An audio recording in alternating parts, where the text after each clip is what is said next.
Welcome back to The Weekend, everyone. Week 2 of Donald Trump's 2016 election interference trial.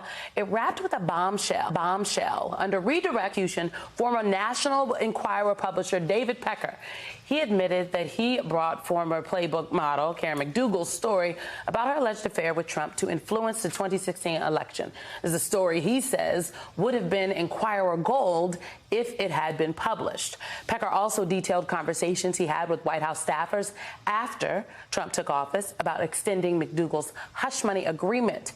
And joining us now to discuss it all is New York Times investigative reporter Suzanne Craig and NBC News senior legal correspondent Laura Jarrett. Both were in the room, as I like to say. I was reading all y'all's notes all week. Woo!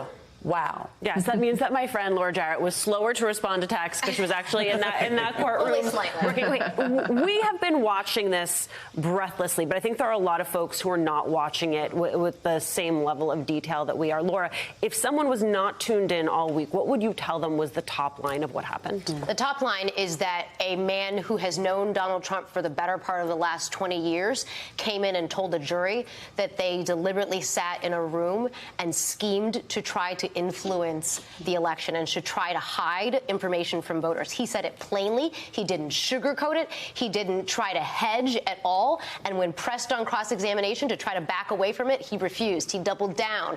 And he just is, this is a person who is like this tabloid mogul, and you might think it's seedy. It's not seedy at all. He's like an affable grandfather. He's smiling. The jury's making eye contact with him. He is completely likable as a witness. And he's also not Michael Cohen. So he's not sort of punching back in the same way. And so he has so many deliverables for this prosecution. Suzanne, on that note about him not being Michael Cohen, David Pecker is someone who talked about idolizing and respecting Donald Trump still to this day, right? He was someone who, when they were sitting around, it wasn't just these cases and what we're talking about. He was also writing stories and putting stories in the National Enquirer about Trump's rivals. And so he seems to be a much better witness than Michael Cohen, who has already been and gone to jail for lying. Talk a little bit about that.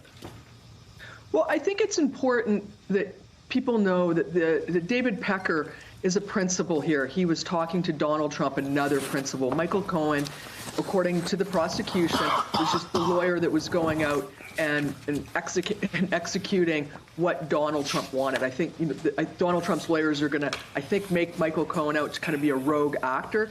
But what you saw with David Pecker was a principal, the head of the National Enquirer, talking to his friend Donald Trump about planting stories in the National Enquirer and also killing stories. There was this incredible meeting that happened in August of 2015 where David Pecker is called over. Michael Cohen phones him and says, the boss wants to see you.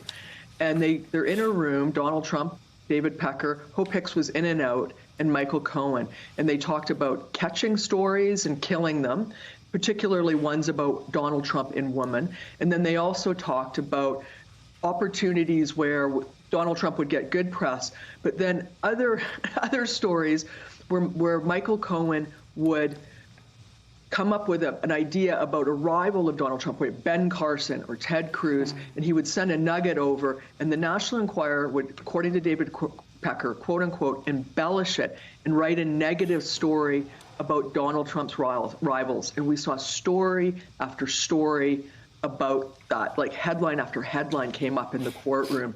And I have to say, David Pecker, his delivery was incredible. Unlike Michael Cohen, he was calm, he was cool. A colleague of mine, Jesse McKinley, wrote in the Times in a post that he was almost like he was giving a deli order. He was just, I'll have mustard, I'll have some relish, I'll have turkey. His delivery was so smooth and calm, and it was very powerful. Ironically, for somebody who apparently makes up stories, partly in the National Enquirer for a living and did for years, he was incredible. He was just very credible. You know, one of the things, the themes here is the family versus campaign concerns, i.e., and it came up in court, and the prosecution asks, did he, and in that it is he, Trump, they're asking David Pecker, did he ever say anything to you that made you think his concern about these stories getting out was for his family rather than for his campaign? And Pecker replies, I thought it was for the campaign.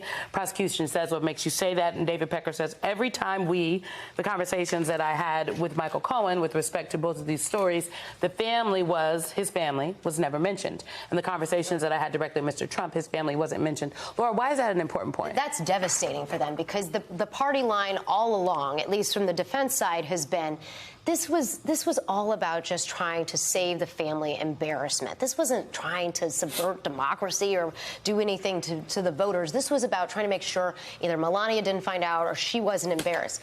Melania has not been in that courtroom, not one day since that trial started, okay? And David Pecker is, I think, again, talking directly to the jury, saying, Melania wasn't part of this. This was about the campaign. And so even though the defense, interestingly, in court hasn't been about the family, that was sort of the party line before this trial started. You remember Joe Tacopina used to always say that when he would talk about this case. It has not come up as a legal defense, but I think they wanted to get that out there so that you don't hear it perhaps on, closing argument day and the jury think, well, maybe that was legit. I think Pecker's trying to get that out right now. I mean, to that point, McDougal's NDA, he said, was expired after the election. Susan, I mean, we're seeing time after time the defense able to the prosecution able to take all of those things that Donald Trump himself has said, right? Donald Trump lied on Air Force One when talking to reporters about this, right? He said, no, I didn't pay I had nothing to do with that. We didn't pay her. So I guess when you think about the long train that we have of this conversation, we are at the top of that at this point. We are, and it was interesting because the Donald Trump's lawyers, the defense, are making it out to be that the things that went on were just standard operating procedure. David Pecker and Donald Trump have known each other for decades. They met at Mar-a-Lago years ago. And for a long time, David Pecker has had a relationship with Donald Trump that has been mutually beneficial. David Pecker will write in the National Enquirer positive stories about Donald Trump, and in return, Donald Trump, especially during the apprentice years, would give him stories about either himself or about apprentice candidates. And it was manna from heaven. It was, news gold for David Pecker because that was his stock in trade, and that they were trying to portray it that this was just more of that. In the opening statements, actually, Donald Trump's lawyers actually said trying to influence an election isn't illegal. It's democracy. That's how it works. That's what people try and do. But what was different about this and what the government lawyers were showing is that during the election, the arrangements that were reached, and Karen McDougal, who is the playmate that Donald Trump had a longer relationship, it lasted 9 months or a year. These payments that went to Karen McDougal, but also others, were larger than usual. The National Enquirer would normally have a limit of about $10,000 of what they would pay, and these went well over that. And in the case of Karen McDougal, and she's going to be very important, they came to an arrangement with her. They had a contract with her for $150,000. That was, according to David Pecker, solely to keep her story off the market. But she did, in signing that, get other things with the agreement. She got she would have a column, she would get on the cover of a magazine. But David Pecker said that was all window dressing for the payment to keep her quiet. But Donald Trump's lawyers are going to say that contract was actually legitimate and it was payment for services. And that's going to come down to sort of what the crime is here, is what was that payment illegal or not. So, Laura, you have the hush money case in New York, which some people call the election interference case in New York, and then you have before the Supreme Court this argument over presidential immunity. It's easy to talk about those two things in silos. You argue they're connected. I argue they're connected because they fundamentally are asking the courts, juries, to the extent that the one in D.C. ever gets to a jury, and it's asking the country, is Donald Trump above the law? In the hush money case, you have a person who has repeatedly attacked potential witnesses, prosecutors say, but he's under a gag order. And unlike any other defendant, he hasn't seen any repercussions for that. Now, the prosecutors want a big fine. They're not asking for jail time, but they want a fine. But the judge hasn't ruled, and it's odd that he hasn't ruled. And at the same time, I was sitting in the Supreme Court, and you are like listening to the justices talk about whether someone could murder their rival and get away with it.